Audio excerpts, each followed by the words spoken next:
he is kind of the king of Flanders, like the Tour of Flanders, isn't he? He's just, I know he got beaten by Asgreen, but he he just knows how to do that race so well. He's really good, and he's really good on like a one-on-one sort of thing. But if Pogacar's there as well, perhaps it complicates things a bit too much. I feel like, given that how he rode at E3, I reckon I would back Wout to win Flanders next weekend. Yeah, I reckon I would. I mean, we'll have to wait and see. It should be very Yeah, exciting. I can't wait.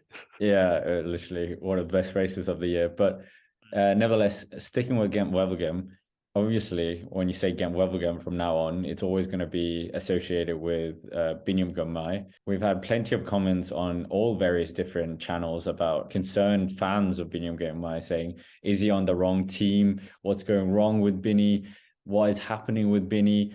And yeah, I think we should just address that here because I think Bini is such a superstar for the sport. There's no qualms about that. And Wevelgem, unfortunately, it was terrible weather. He did say in an interview as well, he doesn't like those conditions. Like this Wevelgem was complete contrast to last year, which I think was very sunny. He also had a strange crash early on as well. And yeah, so it's just terrible day. I'm completely impressed that anyone stayed on their bike that day that weren't from the Northern Europe. And yeah, Narvaez was up in the second group on the road. That was quite Yeah. impressive. But yeah, what is happening with Biniam Girmay? He's Mm. taken a victory already this year. We saw him up there in Tirreno Adriatico, but everyone's going to be comparing it to his incredible performance last year, not only in E3, but of course in Gent Wevelgem in this part of the season. Didn't he set a very high bar last year? Perhaps a bar that's kind of like above average. And, it's just that people thinking that Binny isn't doing as well as last year means that he's not doing good. It's like he's still doing fine. It's just that he's not like crazy high up here. He's just like normal. And you have to remember that the season doesn't end at the end of March. Like, there's so much more time.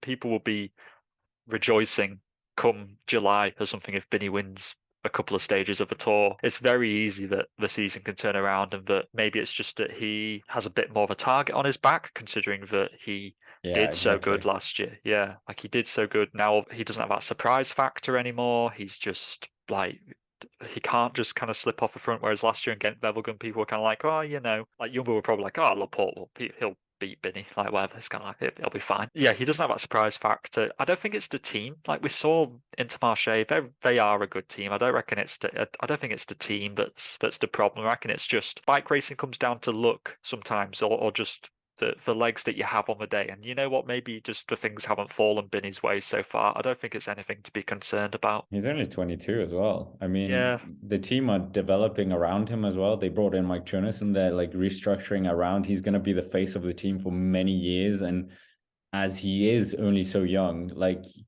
I know we are in this freak period of cycling where we have like 21-year-old Tour de France winners and whatever, but like Binny, his trajectory is gonna be amazing. Let's be honest, because well, this season as well, we've got the Tour of Flanders is coming up. He's gonna do Paris-Roubaix for the first time, I think, in his career, and Amstel Gold, which we both kind of said that profile fits very well with Binny. it's so hard. Like I don't want to be like say like he's not good, but there is just kind of the Matthew Van der Poel, Van Aert, and Pogacar level, and it's kind of just in a week. I just don't think Binny's going to turn that round. It's just a natural thing of things. It's just kind of the preparation hasn't quite gone right or something like that. It's just the way it is. But does that mean that he's not going to do well in other races? No. I reckon, like we said, Amstel I think fits him perfectly. It's quite attritional, but usually ends in some kind of small sprint between a couple of people or a bit of a group, and I reckon that's just perfect for Binny. Absolutely perfect. Kind of similar to when his Giro win last year. I think that Binny is he's not done for this season. Yeah, He's gonna the do well. Tour. But Yeah, the Tour de yeah, France the as tour. well. There's Yeah. plenty of things to come. He's such a young rider. He could still line Yeah. up at the Tour de l'Avenir. Ex- yeah, exactly.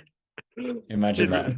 Imagine wins GC at Lavenir or something. That'd be crazy. I reckon Binny's going to do good things this season. It's just maybe not going to be in the next couple of weeks. Maybe it might just be a little bit later. I don't know.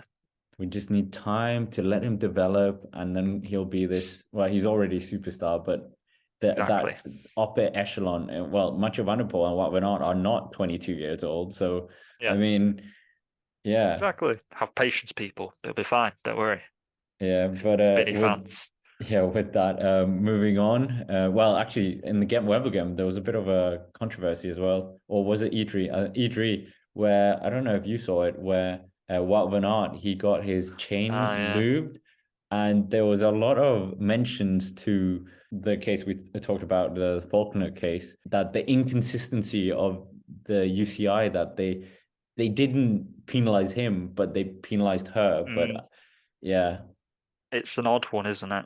Because by the rule book, yes, he should have been disqualified. When he went back to the team car, it's kind of like, oh, he just wants his chain to not be squeaky. And it's like, yeah, but he's getting the bike held and the chain loops going on. And I'm like, it's just a little sneaky strategy that's been in cycling for decades, isn't it? It's just